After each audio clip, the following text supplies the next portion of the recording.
उद्धव ठाकरे बोलतात, थेट जाऊया. तिच्या सगळ्याच बॅट्समननी सेंचुरी आणि डबल सेंचुरी मारले आणि मी आता रन्स काढून उपयोग काय, कारण झालंय सामना जिंकलेलाच आहे. आपण आवाज येत नाही काय हो माईक दादा, येतोय का आवाज? हा ठीक. हा नाही, मॅच तर जिंकलेलीच आहे. आणि आता कैलास ओमराजे मला इथली माहिती देत होते. पहिलं म्हणजे ओमराजे आणि कैलासचं मी जाहीर अभिनंदन करतोय, कारण अस्सल कट्टर शिवसैनिक हा खोक्याने विकला जात नाही हे त्याने दाखवून दिलेलं आहे. हे फटाके जरा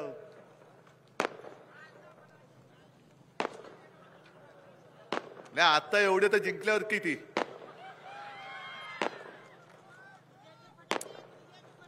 विजयाचे तर याच्याहून जोरात वाजवायचे आहेत आणि एवढे वाजवायचे की दिल्लीच्या कानाखाली आवाज गेला पाहिजे फटाक्याचा.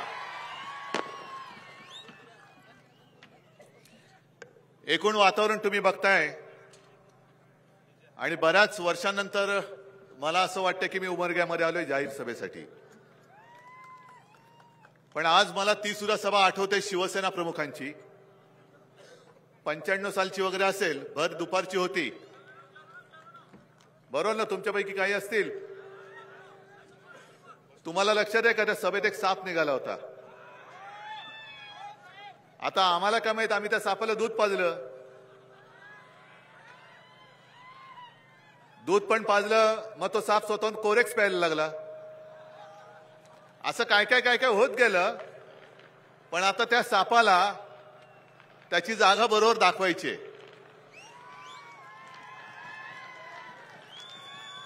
आणि काल परवाकडे पण काँग्रेसमधले कोणतरी भाजपात गेले. जाऊ द्या, माझ्यासोबत आज सुद्धा आले होते इकडे, व्यासपीठावरती पण असतील, समोर पण असतील. काँग्रेसची मंडळी आहेत, राष्ट्रवादीची आहेत, वंचितची आहेत. विशेष म्हणजे या वेळेला राज्यभरात फिरताना मुस्लिम समाज मोठ्या प्रमाणावरती आहे, कारण त्यांना आता कळलंय की शिवसेनेचं हिंदुत्व आणि भाजपचं हिंदुत्व यातला फरक सगळ्यांना कळायला लागलेला आहे. आज सुद्धा मी सगळ्यांना सांगतोय, आम्ही तर लढाईला मैदानात उतरलोच आहोत.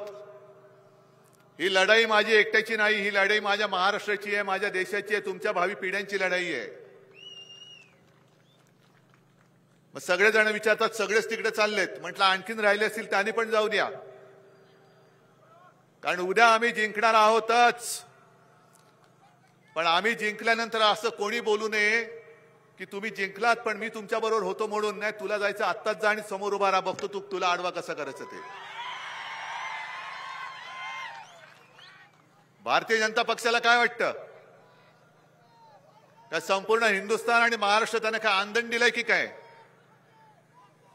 आणि सगळा महाराष्ट्र म्हणजे तुम्ही आमदार खासदार कदाचित घेतले असाल, पण जनता 50 खोक्यामध्ये येऊ शकत नाही, अजिबात नाही.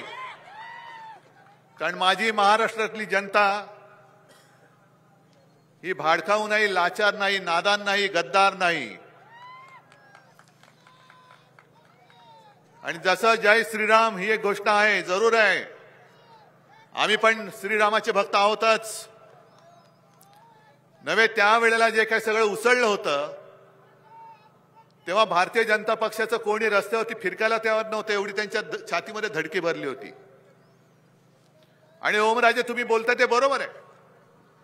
ज्या वेळेला नरेंद्र मोदींचं नाव कोणाला माहिती नव्हतं त्या वेळेपासून आम्ही हिंदुत्वाचा झेंडा घेऊन राज्यामध्ये भाजपच्या कित्येक पटीने पुढे गेलेलो होतो. आज सुद्धा पुढेच आहोत, आज सुद्धा पुढे आहोत. आणि आता त्यांना जे काय वाटतं, मी मुद्दामून ओमराजे जे बोलले त्याच्यावरती आणखीन थोडं पुढे बोलणार आहे. 2019 साली हे सत्य आहे, कारण मला पूर्ण माहिती आहे. आता तुम्हाला भेटून मी तुळजापूरला जाणार आहे, म्हणजे हा जो मतदारसंघ आहे इकडे माझ्या भवानी मातेचं मंदिर आहे. आणि तिची शपथ घेऊन मी तुम्हाला सांगतोय की अमित शहानी मला 2.5 वर्षाचं मुख्यमंत्री पद आपण दोघं मिळून वाटून घेऊ. शिवसेनेला 2.5 वर्ष आणि भारतीय जनता पक्षाला 2.5 वर्ष. हे मी तुळजाभवानीची शपथ घेऊन सांगतोय. हिंदू हृदय सम्राट बाळासाहेबांच्या खोलीमध्ये त्यांनी दिलं होतं. आम्ही श्रीरामाचे भक्त आहोत, पण तसंच आम्ही आमच्या तुळजाभवानीचे सुद्धा निस्सीम भक्त आहोत. जय शिवाजी जय भवानी हे म्हटल्यानंतर, हर हर महादेव म्हटल्यानंतर अंगावरती रोमांच उभे राहतात. आणि त्या भवानी मातेच्या साक्षीने मी तुम्हाला सांगतो की हे जे घडलं होतं ते खरं घडलं होतं. अमित शहा खोटं बोलतायत हे मी तुळजाभवानीची शपथ घेऊन सांगतोय. बरं, त्यावेळेला त्यांनी तो शब्द मोडला आणि मोडल्यानंतर आपण उघड आपण कधी चोऱ्या माऱ्या केलेल्या नाहीत, रात्रीच्या गाठी भेटी घेतलेल्या नाहीत, हुडी वगैरे घालून चष्मा वगैरे घालून फडणवीस किंवा त्यावेळेला शरद पवार किंवा राहुल गांधींना भेटायला मी कधी गेलो नव्हतो.